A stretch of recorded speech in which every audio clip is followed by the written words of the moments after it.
Hello, and welcome to the Magic is Key podcast. My name is Serafina. And my name is Pipaluk, and you're about to listen to the first episode of your new favorite podcast ever, because what we do here is talk about all the ways in which you can access your original intelligence, which is the answer to probably most of the problems we're experiencing as individuals today. Your original intelligence is your truth, it's your inner compass, it's your receiver for the wisdom of the universe, it's the clear way of knowing the next step to take in life. And in all of the noise that we have going on today, that is a result of all the anxiety, all the stress that we're feeling, we need to come back to our original intelligence. And how do we do this? We bring together ancient ritual and divination technologies with modern somatic sciences to bridge past and future for our world today. So you can benefit from how to access your original intelligence. So let's get started. Episode 1. Just to quickly introduce ourselves. Oh, yeah. Actual sisters by birth. And I have a background in startups, and I'm more on the business side and usually more behind the scenes. And then we've got Pipaluk, who is our expert. Will you quickly share in one sentence what you're all about? Yeah, so my name comes from Greenland. That's the first good thing to know. And whenever you say it, it actually means my beloved, my dearest one.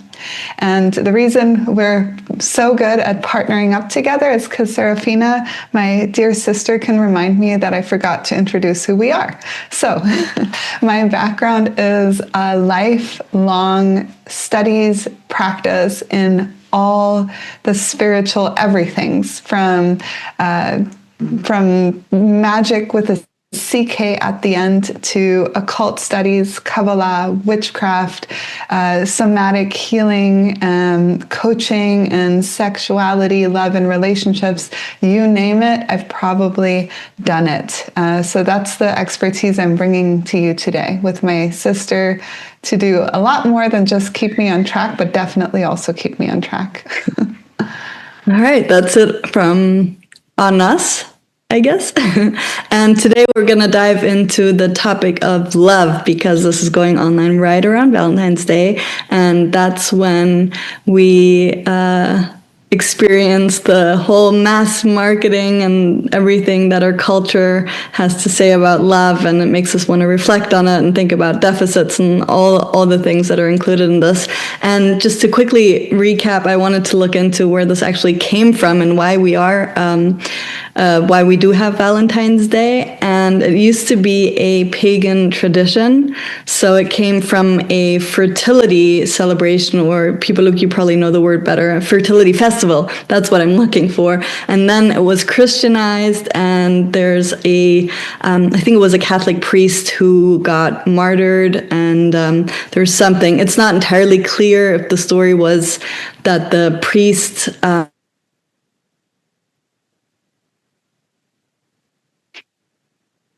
you're muted. People quickly got muted. So if he healed the jailer's daughter from blindness and then signed a love letter with yours, Valentine, or if it was the priest who married people, soldiers, when it was during a time where it was banned. And then there was a poet who was called Chaucer, probably French, and I'm probably most likely mispronouncing it. And he wrote a poem about St. Valentine's, or linking that to mating birds, and then it kind of evolved into this whole big thing. And it became so big because it's one of the most basic desires of humans, or basic needs, to feel love and connection. And that's how it's kind of spiraled into this huge thing that it is today. And a fun fact, Pipaluk and I both have partners who are actually named after the saint. Or carry his name. They're probably not named after him. True story. Not intentional. Nope, definitely not intentional. And so also to place this a bit on the wheel of the year and what's happening in the Northern Hemisphere, what goes on in February is the first budding of the plants and the flowers. So you see that on the trees, these first little buds, the first little green everything's also all across the land, on the ground, the little cute flowers that come up. And for our ancestors who are just coming out of the coldest, harshest winter months, it would have been of utmost importance to do whatever is possible on all levels, spiritual, magical, practical, physical, everything, in order to ensure the abundance of the land and the continuation of survival. Yeah, so that's where we are in the time of this year. Yes. And then the other thing, why is this podcast so important, this particular episode, to you at this time? Well, think about our economy. Our economy is built on a system of perpetual growth. It needs to keep growing in order to be to validate itself the way it exists right now. And the biggest market right now is a reduction of indecision. So making it easier to decide on anything. And if you combine these two together, then what we have is that around all the peak times of the year, such as Valentine's Day would be one of them, Black Friday would be another one, companies thrive on offering solutions to problems we sometimes didn't even know we had. So they want to make us more insecure, feel more anxious, feel more stressed, feel like we're missing out in order to keep the economic machine going, or at least participated. I mean, it's not all on us, or it is, but our personal problems are not the only thing participating in the economy. So if you're feeling really stressed and anxious around Valentine's Day, or if you really feel like you're missing out on a particular form of love or love in general, then don't put all the weight on your own shoulders. There are highly sophisticated algorithms, corporations around us that want to keep us feeling this way in order for us to put money in. But we have a solution, and the solution is reconnecting to your own original intelligence. So let's get into that. Oh, that sounds exciting. I do have a whole bunch of questions for you, but now I want to know what this is all about, how this relates to love. Do you want to dive right into that?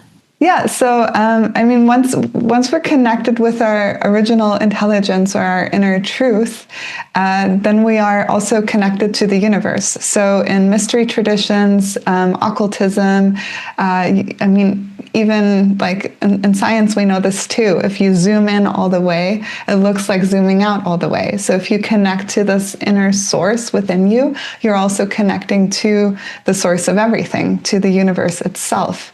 And another teaching that we come across in mystery traditions is that love is the source of everything, or the undercurrent, the foundation of all things, of existence itself. So when you are connecting to this inner truth, and we see this also in enlightened people and why people want to feel enlightened, because then you start understanding the cosmic joke, the lightness of being. You feel the love of everything, and that is how you perceive the world and yourself. So self-love is where it all begins. Original intelligence, connecting to that, leads to, it's like a side effect, is this divine sense of self-love. And we know from great poets, Emerald Tablet as well, Dion Fortune as well, many people say this: for that which you cannot find within yourself, you'll never find outside of yourself. So if right now at Valentine's Day, you are feeling like you are lacking love, you're seeking love, or perhaps you are in a loving relationship, but you're not feeling the kind of love that you desire, then what you want to do is first begin the journey to finding that love inside of yourself. Make sense? Yeah, that makes sense. And it makes perfect sense. Also, I mean, the real life example here for me, which comes up right now, is that when I had a phase in my life where I wasn't entirely happy with my job, and then going through relationships, which none of them worked out for me. And I think I had a feeling of not being aligned or not aligning myself with who I really am. I'd kind of really deviated. So I decided to get a ring and give it purpose. And we went into the forest, and the whole ritual and everything we did for this ring was to follow my own heart, to follow my gut, to follow my instinct. Mm-hmm. And we did this, when was this? 3 years ago? It's been a long journey, and it's great to have an item also. Like, it can be something small, but that reminds you of this intention. But yeah, me 3 years ago versus now is worlds apart. And it felt like a slow journey. And sometimes you wonder, has anything really, changed? But when I look back on that, and I think you can probably, I mean, you know me, you know what has, or if I've changed. Yeah. I mean, let's first break the ritual apart and practice, or maybe you want to know what actually happened, then I'll break the ritual apart. So the change that has happened since this ritual of turning a ring into a talisman, essentially, or amulet, if you will, is that since then you've found love. And not just love, but a love that is kind, that is patient, that matches your nervous system also, where your nervous system is at, and supports you, helps you thrive. It is a love that matches your energy and gives as much as it receives. And on top of that, your healing journey has made a lot of bounds and leaps. So I know this has been a struggle for you many years to constantly deal with, and we don't even know what it is, like what's going on in your body. Might have been also combined with burnout from corporate life, but a whole lot of things, and you had a really hard time. And now what we're seeing is, as you follow your heart more, which is, what is that? An act of self-love. Your health has also been improving, and you've done some incredible trips since then as well, and really started to take care of yourself in a greater way. And because of this increased sense of self-love, which is easier for you to show up to due to such a ritual with the ring. It's a commitment, right? And the ring is such an ancient symbol of commitment and promise. So that's like, you utilize one of the most powerful symbols for that. And because of the increased self-love, your boundaries, you affirm them in a calmer way, and thereby your energy levels have stayed higher and stronger, and you're also overall less stressed, less tense. So I would say everything has changed and is continuing to change as you work with the ring. And now to break apart the ritual, so you could think about doing that ritual for yourself. And don't worry, we also have an easier solution for you. We're going to have a link for you to a heart space meditation that is absolutely freaking magnificent for feeling self-love and requires nothing of you except, I think, for 8 or 10 minutes of time. Is that accurate? Yeah, roughly. Something like that. Yeah. And to just space out listening to the meditation, and you'll feel self-love too. It's like a great start. Do this meditation every day for 2 weeks. You will notice a change in your life, I promise. Now for the ritual, what it was, the elements it was made up of. To begin with, we had this intention, right? And the intention was birthed from a feeling of discomfort that was no longer tolerable, right? Illness, love, all the things not working out. Something had to change. And you knew already it has to start inside of myself. I need to start taking care of myself. So You got a ring, the object that was going to hold the promise that you made to yourself and be present for the moment where you would walk through the portal from one life to another, because that's what we do in ritual. So we have the intention, then we went to the forest, we went to a sacred space, a meaningful place.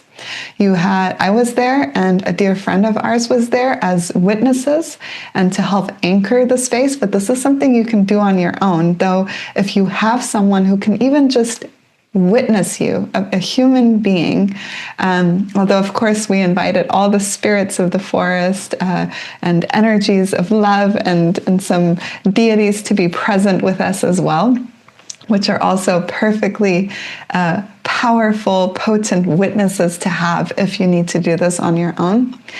And then we opened the space. So the simplest way to do this, or many ways lead to Rome, is to just be present in the place you are in.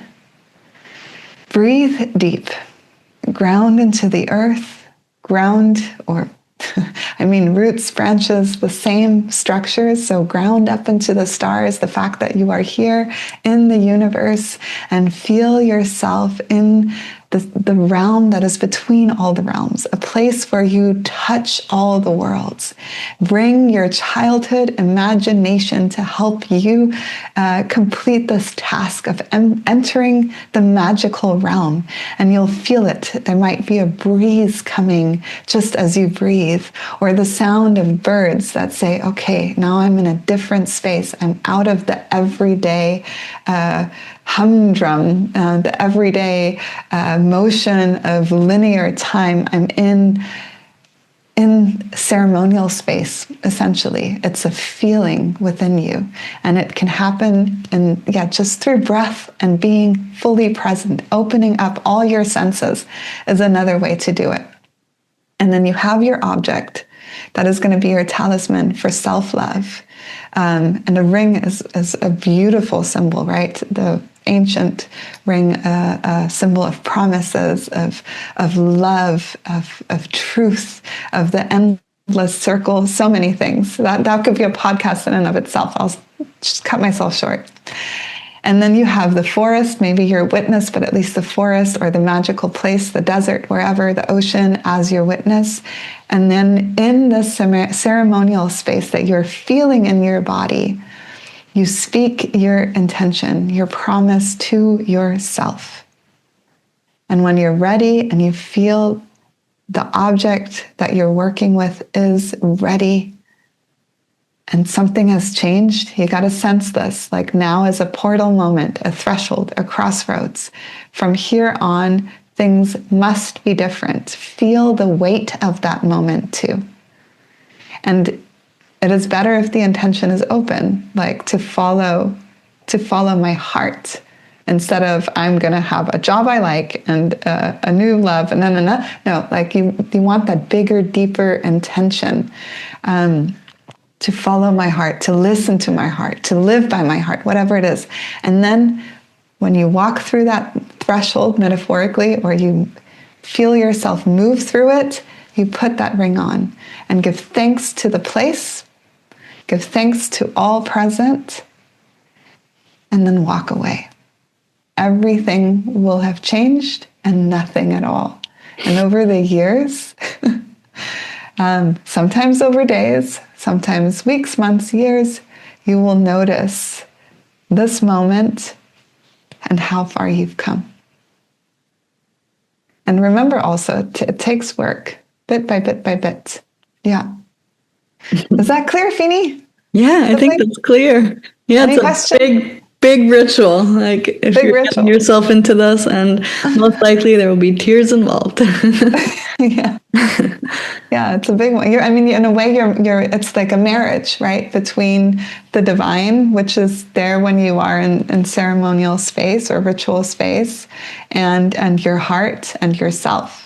That's what you're doing. It's almost like a marriage ritual. And there's some people out there marrying themselves, which is also a beautiful practice you can do. I've never tried it. but I hear it's potent. Oh, I'm sure it is. Yeah. Okay, I have something else that I really want to talk about, but before I share that, I wanted to ask what you've encountered. You've worked with so many people, and love is definitely a topic that is always coming up. What are some of the questions or some of the things that people come to you with, and how do you go about?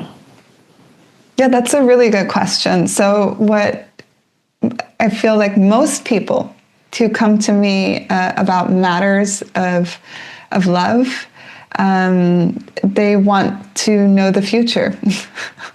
Will I this? Like, you just want to know. And this is, you don't even have to believe in tarot. Just listen to your own thoughts. I mean, none of us are immune from this, or most of us aren't. I want to know the person who's completely immune from this, but be like, oh, when will I get this thing? You know, when will I find love? Or when will we get married? When will we, finally have this big heart-to-heart moment? It's always that. And, the big thing to know about that is just in the phrasing, when will. Where is your agency in that? Where is your sovereignty? It's just given away to something else. When will, who will do this thing for you? And while there's so much magic and surrender and so much to be gained in surrender, often the more empowering question is how? How will? And will, right, is our own, like, we have to do something about it, and the how. And maybe the answer is to surrender and just let go. But there's just a big change that happens in our attitude, and also in the amount of agency we feel in life. Like, we're not just at the whim of the fates, or at the whim of external occurrences and our conditioning from our parents and who knows what. But there's always something we can do. And something I've learned both from working with people one-on-one, but also in my, I spent some time in art school, is that often the smaller the box that you have within which you operate, the more inner freedom you can find.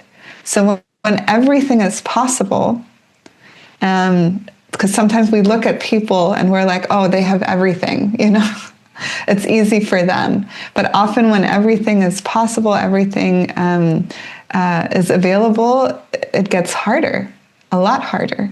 And when we have,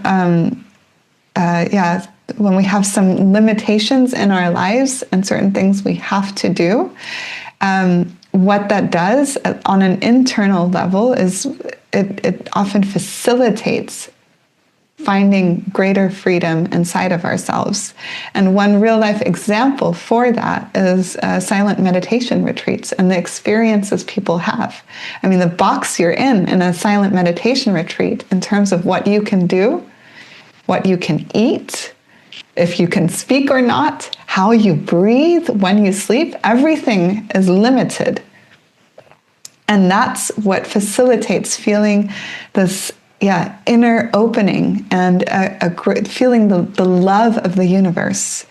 So circling back, not when will or what will, but how. And then listening just to the next step and trusting that.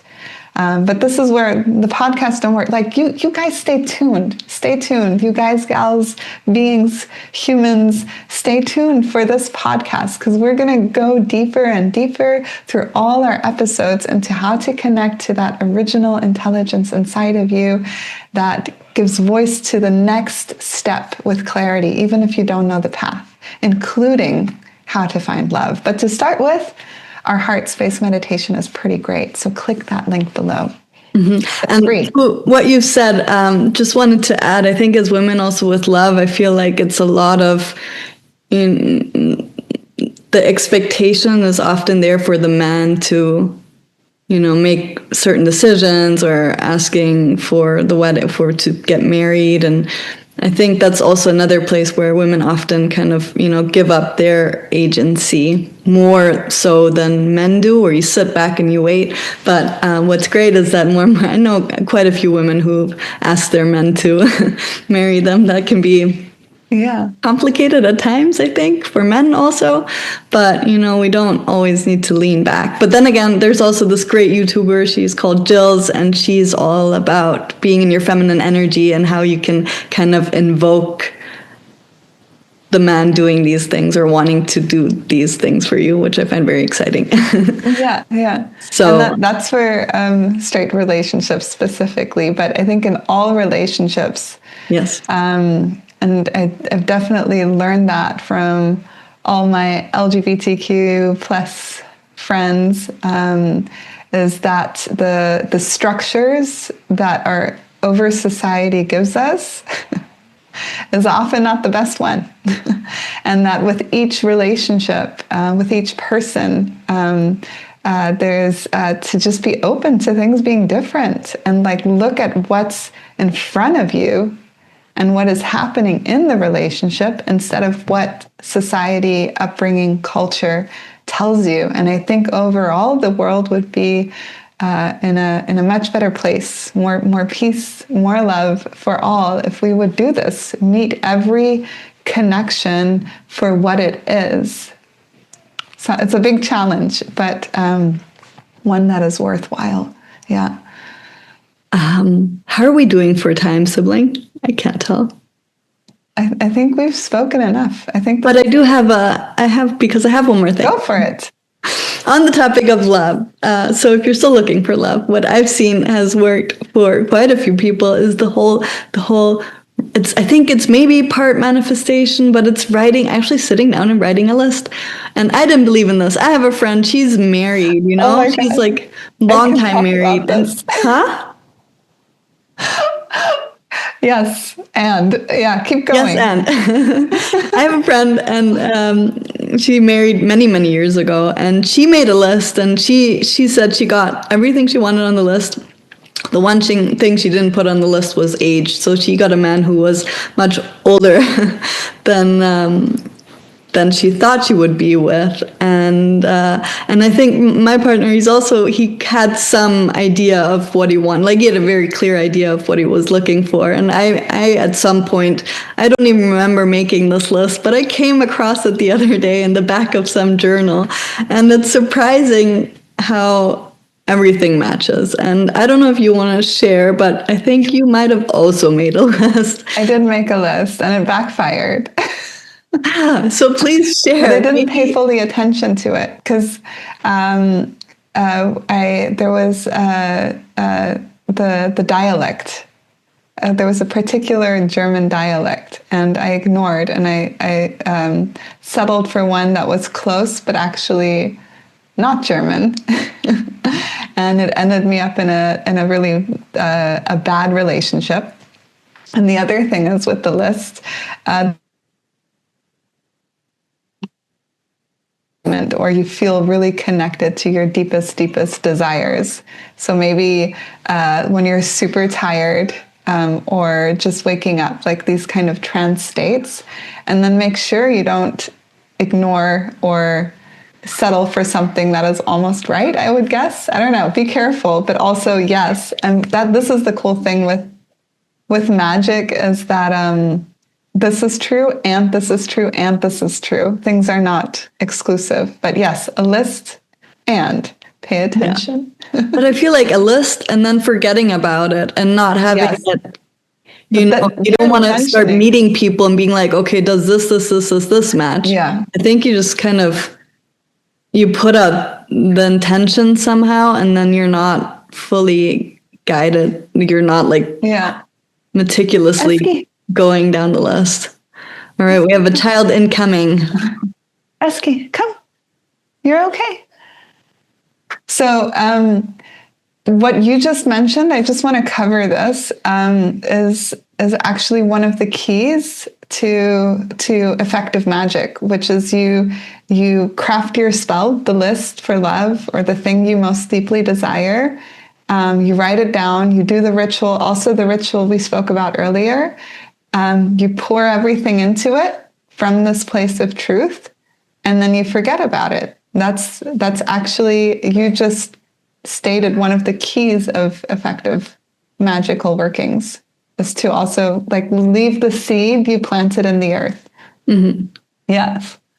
All right. Well, there's so many different ways to do this. And so maybe you can share some practical tips or maybe a mini ritual, something that we can do on Valentine's Day. What I do love about society changing is that it's not just about the traditional way of love that we're celebrating anymore, but there's also Galentine's Day and the self-love and the all these different versions of it, which is really, really beautiful. Maybe you have some tips for us. So tips for experiencing love on so-called Valentine's Day. Well, of course, we have the heart space meditation. Did I already mention that? Wink, wink. Link is below. It's free on YouTube. And then even if you don't do a ritual, I think there's something wonderful, and this doesn't have to happen on Valentine's Day, but getting yourself something that, like, what is your love language? Think about that, your own personal love language, and make that happen. Whether it's an excursion, it's so simple. Maybe it's too obvious, but often those are the ones we all need to hear. It could be an excursion, an art date, sleeping in, buying yourself a ring, whatever it is. What is your love language? And then speak it to yourself, and you'll notice what that does with self-love. That would be my main tip. And it is an act of magic. Yes. All right. I have one tip, and that is to not focus on what you're not getting on Valentine's Day if you're more in the receiving mode, but to think about how you can share love. Who can you reach out to? If you're in a relationship, maybe think about something you could do. I'm not pro-consumerism. Don't go buying something. Experiences, I feel like, are always better. It's best if it's free. And if you don't have a partner, maybe you have pets or family, friends. How can you share love on this day? And think about giving, because giving is often something that makes us feel amazing. Yeah. And then that's wonderful that you share that, because we're all feeling it. There's so many things happening in the world, and they're affecting all of us.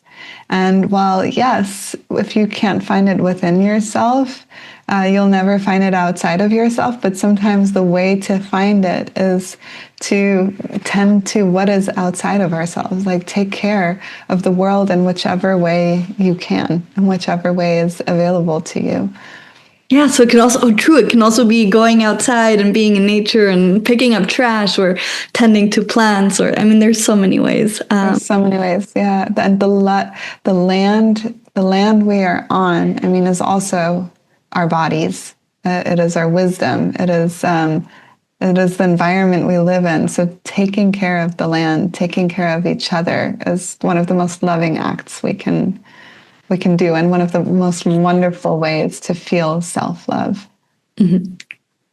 All right. So to finish up, go listen to the heart space meditation and do it around Valentine's Day if you're in the mood for some self-love. And is there anything else you want to share, Pipaluk? Well, yeah, if you want to learn more about how to do the kind of ritual that we spoke about in this podcast, first of all, subscribe and keep tuning in here, or hop on over to our website. We actually have a membership that hosts at least one live call per month.